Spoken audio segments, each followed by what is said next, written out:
Tim, तुम अभी कहाँ जा रहे हो टिम? क्या तुम गाड़ी से जा रहे हो? ये लिया हेनरी के पिता हैं, वही 11 साल की बच्ची जिसे 1 मई 2001 को किडनैप कर लिया गया था। तुम अभी कहाँ जा रहे हो टिम? ये फुटेज रिकॉर्ड होने से कुछ मिनट पहले टिम को FBI का फोन आया था। उनकी बेटी मिल गई है, लेकिन उन्हें इससे ज्यादा कुछ नहीं पता। 4 मार्च 2001 लिया के घर से 200 मील दूर सैन एंटोनियो में 9 साल की निक्की अपने घर के बाहर खेल रही थी। तभी दिन दहाड़े उसे किडनैप कर लिया गया। पुलिस और कम्युनिटी की ग्राउंड और एयर सर्च के बाद वो लड़की अपनी माँ के घर के सामने फिर से दिखाई देती है। उसका किडनैपर उसे छोड़कर वहां से फरार हो जाता है। 16 अप्रैल 1 महीने बाद 11 साल की लीसा अपनी बहन के साथ घर के बाहर खेल रही होती है। तभी एक आदमी उसे सड़क से उठा ले जाता है। डरी हुई छोटी बहन बताती है कि सस्पेक्ट एक गोरा आदमी था जो सफेद हैचबैक चला रहा था। 2 हफ्ते बाद वो लड़की वापस आ गई। किडनैपर गायब हो जाता है। 2001 में एक सीरियल किडनैपर टेक्सास और लुइसियाना में दहशत फैला रहा है। वो महीनों तक पुलिस को चकमा देते हुए बच्चों को उनके घरों के पास से उठा रहा है, लेकिन 1 मई को 11 साल की लिया हेनरी इस दरिंदे की आखिरी विक्टिम बनती है। उसे हमेशा उस लड़की के रूप में जाना जाएगा जिसने भागकर उसे बेनकाब किया। साल है 2001। साउथ वेस्ट ह्यूस्टन के पास इस उपनगर में रहने वाली 11 साल की लिया अपने परिवार के साथ खुशहाल जिंदगी जी रही है।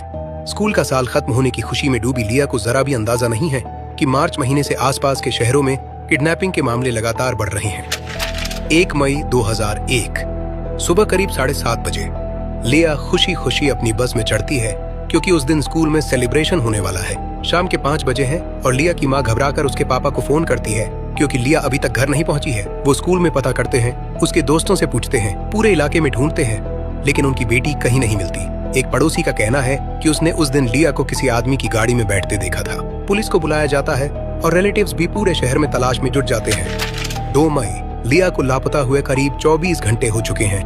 FBI भी तलाश में शामिल हो जाती है और लिया के पेरेंट्स टीवी पर आकर लोगों से मदद मांगते हैं। लगभग 200 वॉलंटियर्स आगे आते हैं और लिया को ढूंढना शुरू करते हैं। पुलिस को पता चलता है कि इससे पहले भी 2 किडनैपिंग हो चुकी हैं, जो लिया के केस से काफी मिलती जुलती हैं। एक गोरा अधेड़ उम्र का आदमी सफेद हैचबैक गाड़ी में 9 से 11 साल की लड़कियों को निशाना बना रहा है, लेकिन ये किडनैपर महीनों से पुलिस को चकमा देता आ रहा है और अब तक किसी को नहीं पता कि वो कौन है।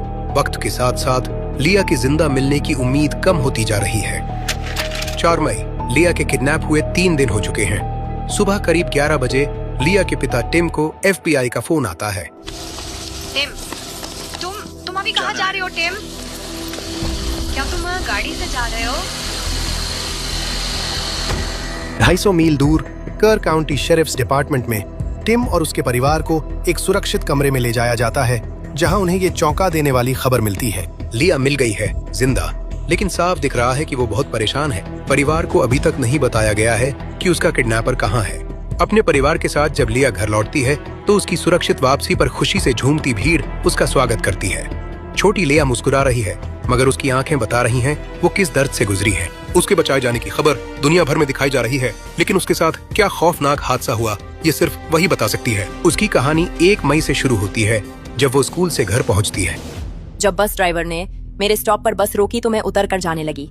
तभी एक सफेद कार मेरे पास आकर रुकी और एक आदमी ने मुझसे पूछा कि क्या मैं बेबी सिटिंग करती हूँ। लिया जानती है अजनबियों से बात नहीं करनी चाहिए, इसलिए वो आराम से मना करके घर की तरफ चलती रहती है।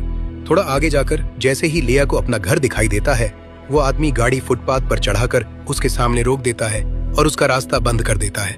वो उससे पूछता है कि क्या वो उसके बच्चों से मिलना चाहेगी। उसने नॉर्मल ही कपड़े पहने थे, चश्मा लगाया हुआ था। वो मुझसे प्यार से और अच्छे से बात कर रहा था। मुझे उससे पापा वाली फीलिंग आ रही थी, और पापा तो अच्छे होते हैं। थोड़ी देर बात करने के बाद लिया मान जाती है और गाड़ी में बैठ जाती है। जैसे ही वो गाड़ी चलाता है, वो आदमी उसके ऊपर से झुककर दरवाजे का हैंडल तोड़ देता है। लिया घबरा जाती है। वो महसूस कर सकती है कि कुछ गड़बड़ है, लेकिन वो सिर्फ 11 साल की है और उस आदमी के इरादों को समझ नहीं पाती। जैसे ही वो लोकल रेस्टोरेंट के पीछे वाली गली में गाड़ी ले गया, मुझे समझ आ गया कि कुछ गड़बड़ है। मुझे लगा मेरे साथ कुछ बुरा होगा। वो आदमी बंदूक और डक्ट टेप निकालता है और उसके पैर बांध देता है, हाथ पीछे कर देता है और मुंह बंद कर देता है।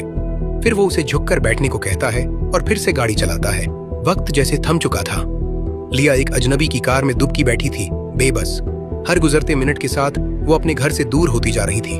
और उसके मन में सिर्फ एक ही खौफ था, अब आगे क्या होगा। लिया बाहर तो नहीं देख सकती, मगर उसे एहसास है कि शाम कब की ढल चुकी है। आखिरकार रात करीब 11 बजे गाड़ी रुकती है। जितना लिया देख सकती है वो एक हाईवे के किनारे किसी खुले मैदान में एक पार्किंग लॉट में है। आसपास कोई नहीं देख सकता कि गाड़ी के अंदर क्या हो रहा है। उसने मुझे पीछे जाने को और कपड़े उतारने को कहा।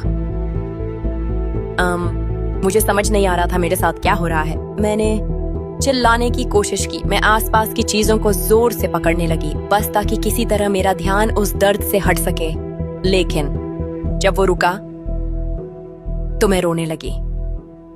दोबारा सड़क पर निकलने के बाद गाड़ी धीमी चल रही होती है और उसकी नजर टूटे हुए दरवाजे के हैंडल पर पड़ती है। उसे नहीं पता कि वो दरवाजा खोल पाएगी या नहीं, लेकिन भागने का शायद यही आखिरी मौका है।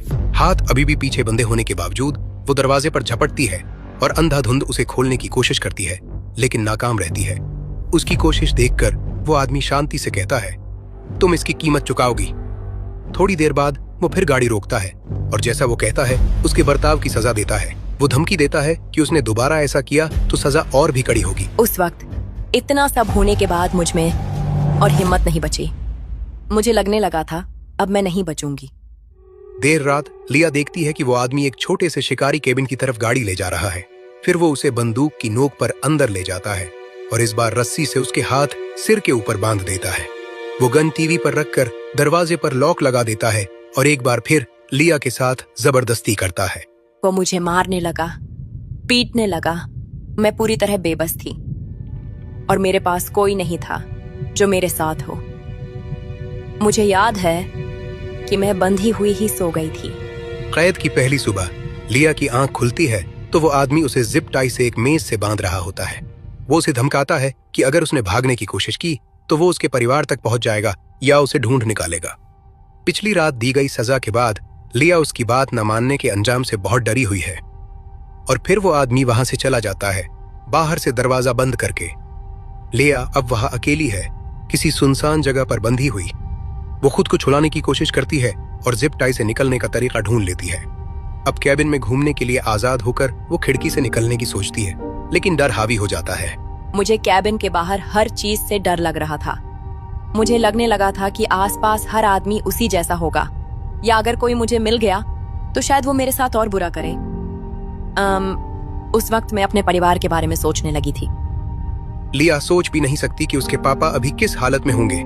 ये सोचकर उसका दिल टूट जाता है कि उसके माँ बाप परेशान होंगे, उसे हर जगह ढूंढ रहे होंगे और फिर भी वो नहीं मिल रही होंगी। मैं चाहती थी वो मुझे ढूंढे, लेकिन नहीं चाहती थी वो परेशान हो। 2 मई को सूरज ढलने के साथ ही वो आदमी वापस लौट आता है।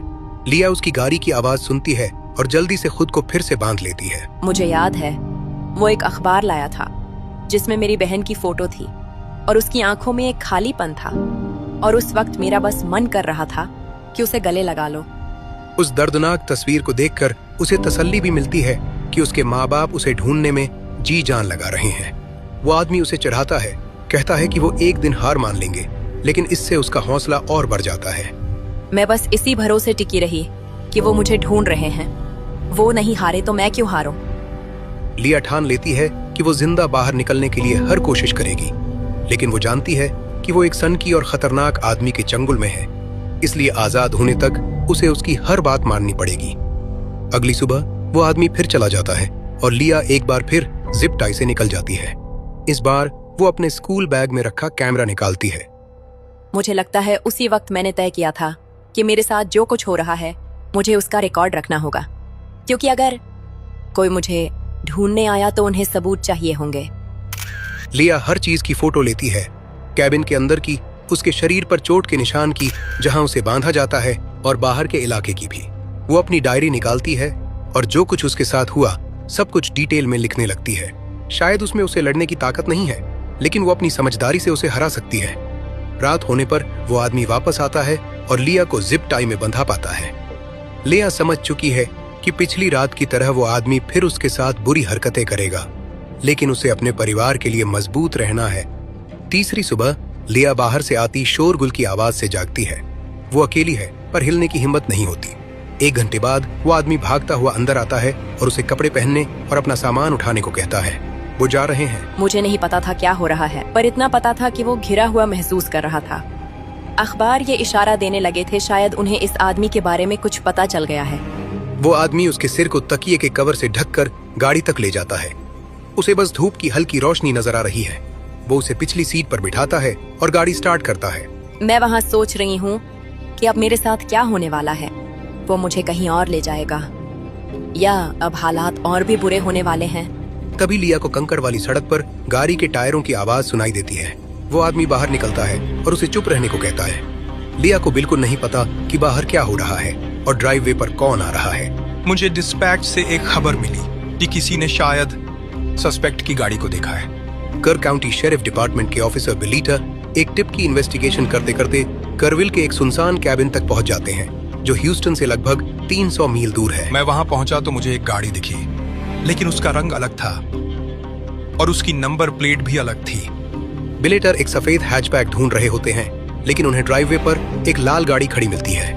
लेकिन उन्हें ये नहीं पता कि कुछ मिनट पहले ही सस्पेक्ट गैरी डेल कॉक्स ने अपनी गाड़ी को सफेद से लाल पेंट कर दिया था। ऑफिसर बिलीटर वहां से जाने ही वाले थे, बिना ये जाने कि सीरियल किडनैपर उनसे बस कुछ ही कदम दूर है। मुझे गाड़ी में कोई दिखा। मैंने सोचा बता देता हूँ मैं यहाँ क्यों आया हूँ। जैसे ही पुलिस ऑफिसर खड़ी गाड़ी की तरफ बढ़े, वो आदमी हाथ में बंदूक लेकर गाड़ी से बाहर निकल आया। लिया अंदर झुककर छिपी हुई बैठी थी। उसे एक अजनबी की आवाज सुनाई देती है जो बार बार चिल्ला रहा था, गन फेंको। उसे पता था वो पुलिस वाला है, लेकिन वो डरी हुई थी कि कहीं गोलीबारी न शुरू हो जाए। लिया चुपचाप बैठी इंतजार करती रही। उसे आदमी के कार से दूर जाते कदमों की आवाज सुनाई देती है।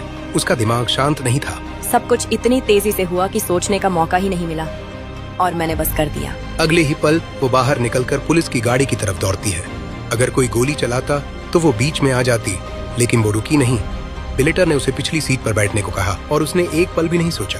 उस वक्त मेरे दिमाग में 1000 बातें चल रही थी। मुझे लगा कि उस वक्त सबसे सही काम यही था कि वहाँ से निकल जाओ। ड्राइववे से गाड़ी पीछे लेते वक्त लिया को गोलियों की आवाज सुनाई दी। ऑफिसर ने उसे झुकने को कहा क्योंकि उन्हें डर है कि किसी भी पल गाड़ी पर गोली चल सकती है। फिर वो तुरंत अपना पुलिस रेडियो उठाते हैं और बैकअप बुलाते हैं। मैंने कहा लड़की मेरे साथ है और मैं निकल रहा हूँ। 300 मील दूर ह्यूस्टन में लिया के पिता टिम को FBI का फोन आता है। हमें वो मिल गई, वो जिंदा है।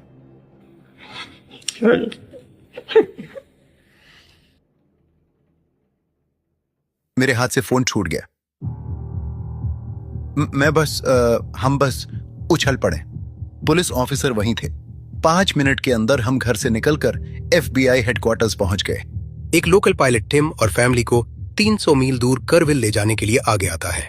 उसी वक्त लिया को पुलिस की गाड़ी में शेरिफ डिपार्टमेंट वापस ले जाया जा रहा था। मुझे अब भी सुरक्षित महसूस नहीं हो रहा था और मुझे लगता है कि उस समय मुझे अपने परिवार के साथ होना था, क्योंकि बस वही एक चीज थी जो मुझे यकीन दिला सकती थी कि सब खत्म हो गया। कर काउंटी शेरिफ डिपार्टमेंट में लिया अपनी मम्मी, पापा और बड़ी बहन से मिलती है। टिम अपनी बेटी को सीने से लगा लेता है। आखिर वो वापस जो मिल गई है। मुझे नहीं लगता मैं कभी इतना खुश हुआ हूँ। और हाँ, ये सच है, मुझे जिंदगी में कोई और ऐसा पल याद नहीं जिसने मुझे इतनी खुशी दी हो। मुझे याद है मैंने उसे बहुत देर तक गले लगाए रखा। वो यहाँ है। मेरी बहन अब भी मेरे पास है। लिया की बहन, जिसकी फोटो ने उसे सबसे मुश्किल वक्त में हिम्मत दी थी, फिर से मुस्कुराने लगी। लिया आखिरकार खुश थी। बस कुछ ही मील दूर ऑफिसर बिलीटर और पूरी county police Gary Dale Cox के केबिन को घेर रही थी। बाद में पता चला कि कॉक्स ने आसान रास्ता चुना। जब हम उसके घर के पास पहुंचे तो हमें सस्पेक्ट मिला। सस्पेक्ट बाहर गाड़ी के पैसेंजर साइड के पास जमीन पर पड़ा हुआ था। उसके सिर में एक गोली लगी हुई थी। अच्छा ही हुआ कि वो अब इस दुनिया में नहीं है और किसी और के साथ ऐसा नहीं कर सकता। लेकिन मुझे ज्यादा अच्छा तब लगता अगर वो जिंदा बचता और उतना ही दर्द महसूस करता जितना मैंने और दूसरी लड़कियों ने किया। जब हम मेरे घर पहुंचे, वहाँ बहुत सारे लोग थे, बहुत सारे लोग। मैं अपने चेहरे की स्माइल को रोक ही नहीं पा रही थी, सच में। और मुझे वहाँ मौजूद हर इंसान से बहुत प्यार मिला और सपोर्ट भी। मुझे लिया पर बहुत गर्व है। जो कुछ भी उसके साथ हुआ, उसके बाद भी लिया ने खुद को संभाला और अपनी जिंदगी खुशहाल बना ली। उस दर्दनाक वक्त को बीते 22 साल हो गए हैं और लिया हेनरी ने अपनी जिंदगी वापस पाली है। उसने मरीन बायोलॉजिस्ट बनने का अपना सपना पूरा किया और आज भी अपनी कहानी दुनिया को सुनाती रहती है। मेरी जिंदगी अब सच में पूरी लगती है, खुशहाल लगती है और जीने के काबिल लगती है। लिया हेनरी की कहानी उम्मीद और हिम्मत की मिसाल है।